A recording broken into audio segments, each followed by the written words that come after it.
آل عمران کی آیت نمبر 29 اور آیت نمبر 30۔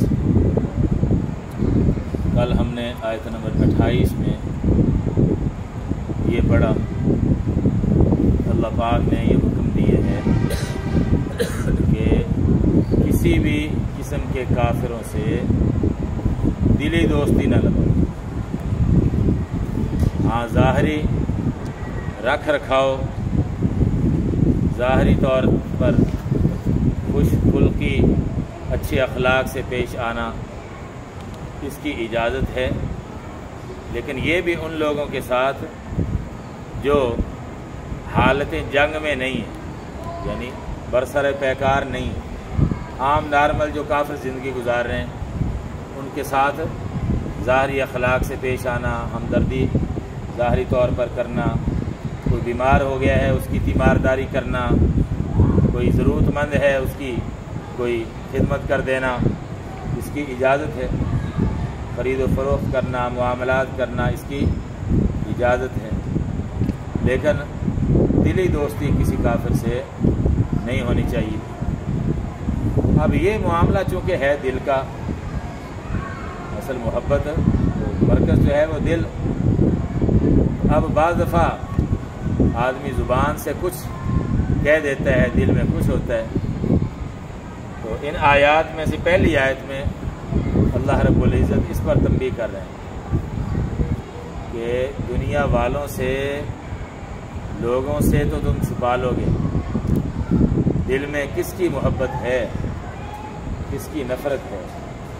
جھوٹ بول سکتے ہو، دنیا والوں سے تو چھپا سکتے ہو، لیکن اللہ سے تو نہیں چھپا سکتے۔ دلوں کو جاننے والی ذات اللہ کی، وہ تو تمہیں دیکھ رہی ہے، وہ تمہیں جانتا ہے، صرف تمہارے دلوں کو نہیں جانتا، آسمان و زمین میں جو کچھ ہے، یعنی ساری کائنات میں جو کچھ ہے وہ تو سب کو جانتا ہے، ذرے ذرے کو جانتا ہے، اس کو ہر ایک کا علم بھی ہے، ہر ایک پر قدرت بھی ہے، علم بھی کامل ہے، قدرت بھی کامل ہے۔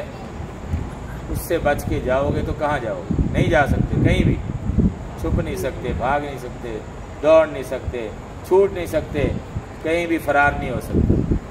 تو اللہ سب کو جانتا ہے، اللہ ہر چیز پر قادر ہے، اس لیے اگر اللہ کے احکام کی خلاف ورزی کرو گے، نافرمانی کرو گے، تو پھر اللہ کی سزا سے نہیں بچ سکو گے۔ اصل سزا یہ کب ہوگی؟ آخرت میں ہوگی۔ اس لیے اگلی آیت میں وہ آخرت کا مضمون ہے کہ وہاں ہر ایک کے سامنے اپنے اعمال آ جائیں گے، اعمال نامہ سامنے آ جائے گا۔ دنیا میں جو کچھ بھی کیا، چاہے ظاہری اعضاء سے کوئی کام کیا، چاہے دل و دماغ میں کوئی سوچا، وہ سب کچھ وہاں محفوظ ہے۔ زبان سے کوئی بات کی، ما یلفظ من قول الا لدیہ رقیب عتید، اللہ پاک نے نگران مقرر کر رکھے ہیں، وہ سب کچھ نوٹ کر رہے ہیں، محفوظ کر رہے ہیں، یہ ریکارڈ سارا محفوظ ہے۔ اللہ کا نظام تو بڑا مضبوط ہے بھائی۔ اللہ کی دی ہوئی صلاحیت، اللہ کے دیے ہوئے دل و دماغ کی وجہ سے انسان کہاں تک پہنچ چکا ہے آج کل۔ ہم فون کرتے ہیں، وہ ریکارڈ ہو رہے ہیں، ہر بندے کا فون ریکارڈ ہو رہا ہے، اور پتہ نہیں کیا کچھ ریکارڈ ہو رہا ہے، محفوظ ہو رہا ہے۔ تو ہم ان چیزوں سے تو ڈرتے ہیں۔ کیمرہ لگا ہوا ہے جی، جہاں کیمرہ، پتہ ہو نا کہ کیمرہ لگا ہوا ہے، وہاں ہم بڑے محتاط ہو کے جی بیٹھتے ہیں، اٹھتے ہیں، چلتے ہیں، پھرتے ہیں، کوئی غلط حرکت نہ ہو جائے، کیمرے میں محفوظ نہ ہو جائے۔ تو یہ کیمرہ کیا ہے؟ اللہ کا کیمرہ ہے نا، اس کیمرے کا کوئی بھی مقابلہ نہیں کر سکتا۔ سب کچھ، حال بھی ریکارڈ ہو رہا ہے، قال بھی ریکارڈ ہو رہا ہے، قال 2 نقطوں والا قاف، اور کال بھی ریکارڈ ہو رہی ہے، کاف کراچی والے کے ساتھ، سب کچھ محفوظ ہو رہا ہے۔ اس لیے دوسری آیت میں اللہ پاک یہی بتا رہے ہیں کہ ہر ایک اپنے اعمال کو سامنے پائے گا، جو بھی عمل کیا ہوگا۔ برا اگر عمل کیا ہے تو وہاں پھر لوگ پچھتائیں گے اور تمنا کریں گے کاش آج ہمیں اس کا سامنا نہ کرنا پڑتا، آج ہمارے سامنے یہ ہمارا اعمال نامہ نہ آتا، کاش یہ ہم سے بہت دور ہوتا، ہم ان کو دیکھ نہ سکتے۔ اس رسوائی سے، اس کی ذلت کو دیکھ کر پھر یہ تمنا کریں گے لوگ۔ اللہ تعالی ہمیں محفوظ فرمائے۔ فرمایا قل، کہہ دیجئے۔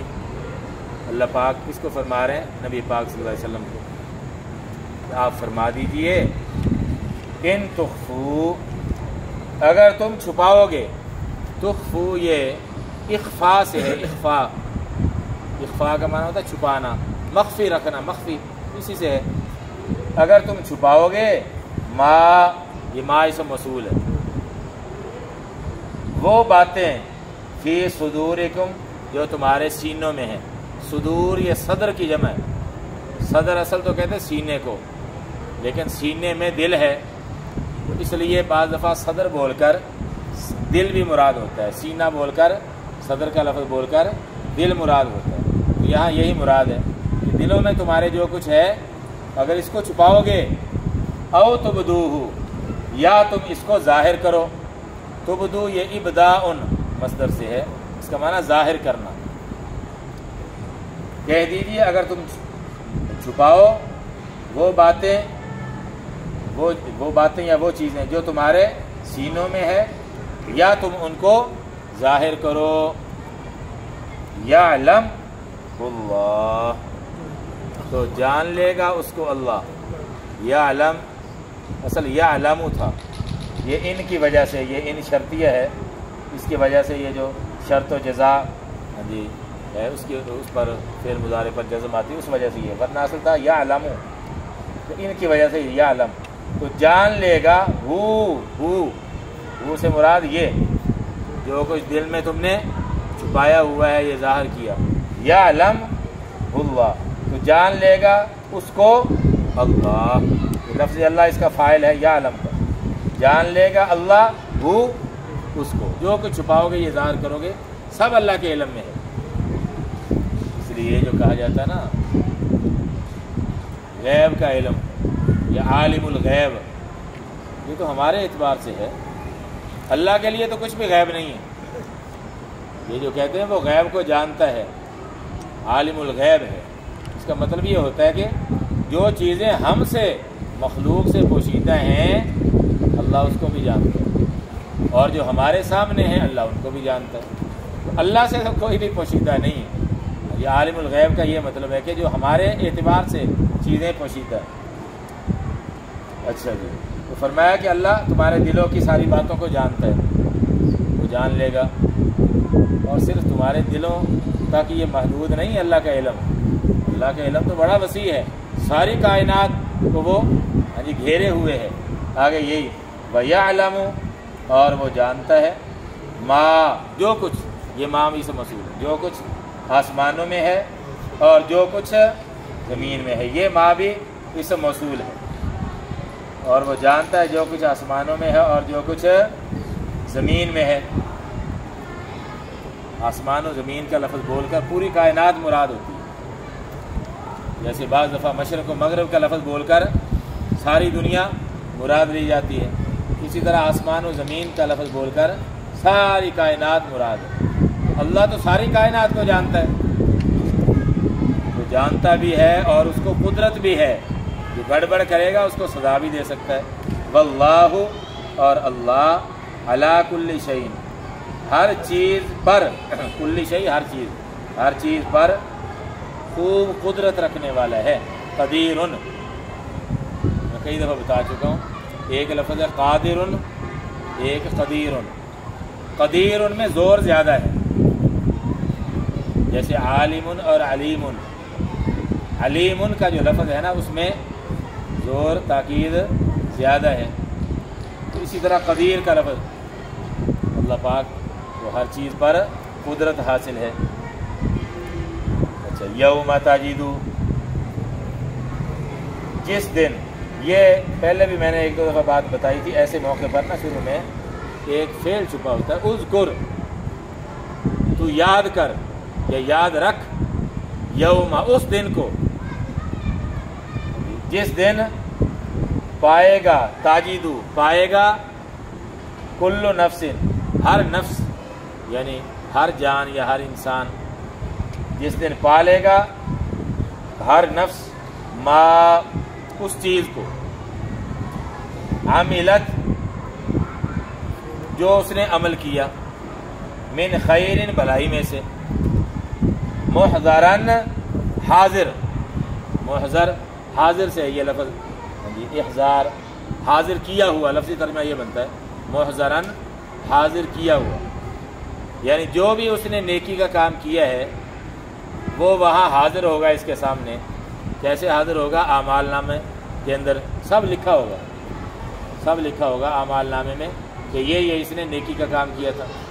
آگے جی، اور دوسری قسم کے کام، وما عملت، اور جو اس نے عمل کیا، من سوء، برائی میں سے، یعنی نیکی والا کام بھی وہاں سامنے آ جائے گا، جو برائیاں کی ہیں وہ بھی سامنے آ جائیں گی، اعمال نامے میں سب سامنے آ جائے گا۔ اچھا، اب جب یہ برائیاں سامنے آئیں گی پھر انسان کی کیا حالت ہوگی؟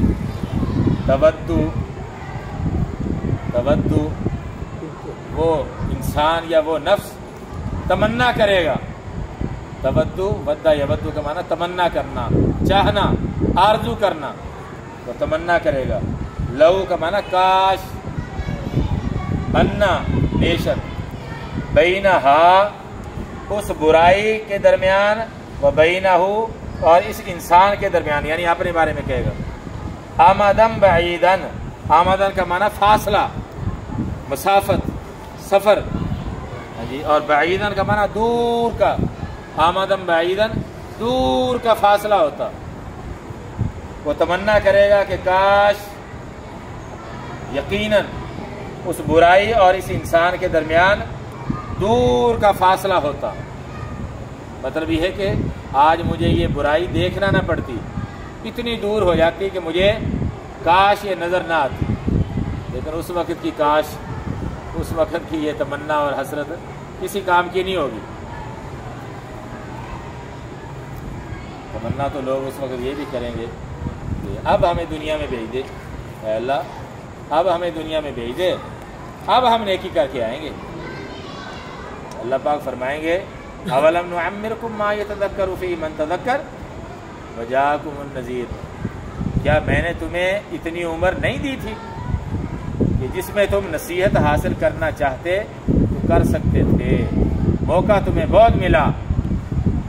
وجاءکم النذیر، اور نذیر بھی تمہارے پاس آیا۔ نذیر سے مراد قرآن بھی ہو سکتا ہے۔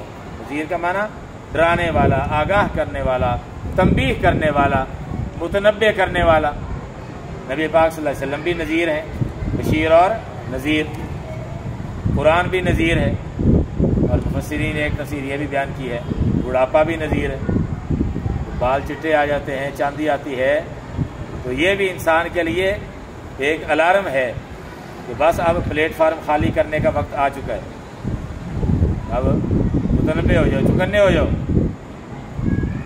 تو بہت موقع انسان کو ملتے ہیں، بہت وارنگیں ملتی ہیں انسان کو، نذیر میں یہ ساری داخل ہے۔ اس لیے یہ جو بعض دفعہ کہہ دیتے ہیں نا ہم لوگ کہ اچانک آ گئی موت اچانک آ گئی، حالانکہ اچانک نہیں آتی، بہت موقع انسان کو تنبیہ کے اور نصیحت کے، عبرت کے زندگی میں بہت موقع ملتے ہیں، تو پھر اچانک کیسے ہوگی؟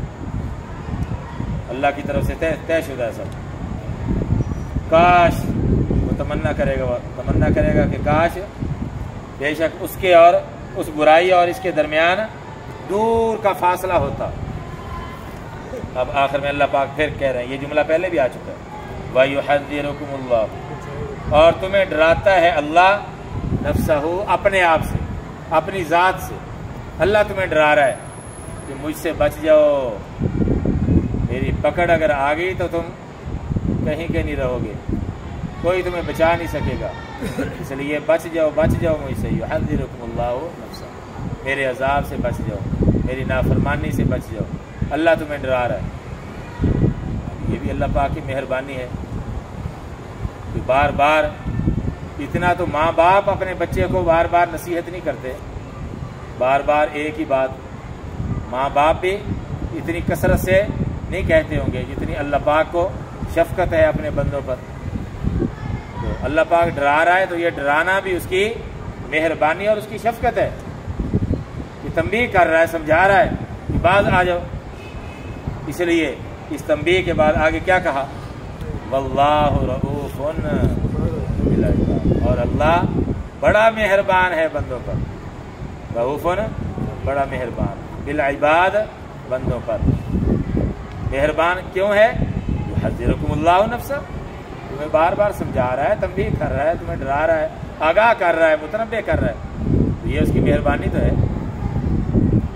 سورہ رحمان آپ نے بہت دفعہ پڑھی اور اس میں ایک ہی آیت بار بار آتی ہے، فَبِأَيِّ آلَاءِ رَبِّكُمَا تُكَذِّبَانِ۔ جنت کا بھی اس میں ذکر ہے، جنت کا ذکر آئے، حوروں کا ذکر آئے، پھر اللہ کہتے ہیں فَبِأَيِّ آلَاءِ رَبِّكُمَا تُكَذِّبَانِ، اور جب جہنم کا ذکر آئے پھر اللہ کہتے ہیں فَبِأَيِّ آلَاءِ رَبِّكُمَا تُكَذِّبَانِ۔ تو یہاں سوال اٹھایا گیا ہے کہ چلو جنت کی نعمتیں بیان کر کے تو یہ بات سمجھ میں آتی ہے، اللہ پاک اس کے بعد تنبیہ کر رہے ہیں کہ تم میری کون کون سی نعمتوں کو جھٹلاؤ گے، لیکن عذاب کا ذکر کر کے اللہ پھر بھی یہ فرما رہا ہے فَبِأَيِّ آلَاءِ رَبِّكُمَا تُكَذِّبَانِ۔ اس کا جواب بھی علماء نے یہ دیا ہے، یہ جو عذاب کا ذکر ہے یہ بھی اللہ کی نعمت ہے، اللہ تمہیں تنبیہ کر رہا ہے کہ اس عذاب سے بچنے کا اب سامان کر لو، اللہ نے تمہیں موقع دیا ہے، اس لحاظ سے یہ بھی تو اللہ کی نعمت ہے۔ فَبِأَيِّ آلَاءِ رَبِّكُمَا تُكَذِّبَانِ۔ اللہ ہم سب کو نصیحت حاصل کرنے کی توفیق۔ الحمدللہ رب العالمین، والصلاۃ والسلام علی رسول الکریم۔ ربنا آتنا فی الدنیا حسنۃ وفی الآخرۃ حسنۃ وقنا عذاب النار۔ اللهم انا نسألك الهدى والتقى والعفاف والغنى، اللهم احفظنا من كل بلاء الدنيا وعذاب الآخرة، يا مقلب القلوب ثبت قلوبنا على دينك۔ صلی اللہ تعالی علی خیر خلقہ محمد وآلہ واصحابہ اجمعین، آمین برحمتک یا رب۔